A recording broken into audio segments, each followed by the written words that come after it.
My name is Ruth Nsppd. I am making this video from Kampala, Uganda. In May this year, 2024, as I was leaving the office, I got a sharp pain on my left side, and I quickly rushed to the hospital, and they confirmed that I had an ectopic pregnancy, and so they had to admit me and operate me immediately. Before this, last year, 2023, in January, I suffered another ectopic on the right side, and as a result, I lost the right fallopian tube. So when I got confirmation this time around in May of this year that it was another ectopic, immediately I knew what that meant. And of course, I knew I'd lose the second fallopian tube. Given the pain I was feeling, I had already figured that it had ruptured. So I was booked to do a surgery the following morning at 7 a.m. I went into theater at 7 in the morning, and by 7 p.m. I was not yet out of surgery. My family and friends, of course, began to panic because the surgery was supposed to be a laparoscopy, which takes precisely 2 to at max 3 hours. However, the surgery had taken an entire day, and so they began to panic. And as they were asking the doctors for updates, the doctors were not giving them these updates. What was happening on the other end in theater was I was not waking up, and I was on oxygen. When I wake up, eventually, there's immense pain in my throat and my chest, and I'm failing to breathe. So I notice I'm on oxygen and I'm failing to breathe. And at that point, I begin to cough and my chest hurts.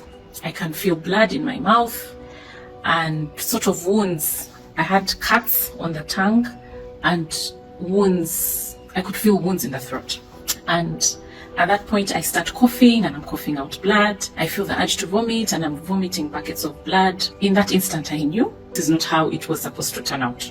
And my spirit begins to fight. So I could feel, of course, the angel of death had come. In that moment, as I'm vomiting the blood, I could, of course, tell that I was surrounded by, I couldn't explain it. So in that moment, I just say the word family. And some family members show up and start praying. They start praying. This is still in theater. So when I'm taken out of theater, I'm put in the ICU and on oxygen for another 2 days. The doctors were not explaining to us what exactly had happened. And my left side of the chest was beginning to swell. They kept indicating that as part of surgery processes, complications happen, and in this case a complication had happened, but they didn't explain to us what exactly had happened. 3 or 4 days later they discharged me, but I go back home and my left side of the chest is still swelling and I'm pale, very pale. I've lost a lot of blood and my breathing is not okay. It was as though the lungs were not getting enough oxygen. So I quickly, my family members begin to panic and quickly rush me to another hospital where they begin now to check for a clot, which they suspected was in the left lung. And they begin to do what a good hospital does to rescue the situation. But the very day I'm admitted in the second hospital, as I'm in the emergency room, my body begins to get cold from the feet up. And my mother at that point, who was out of the country, arrives. And she arrives at the hospital immediately as I've just been admitted.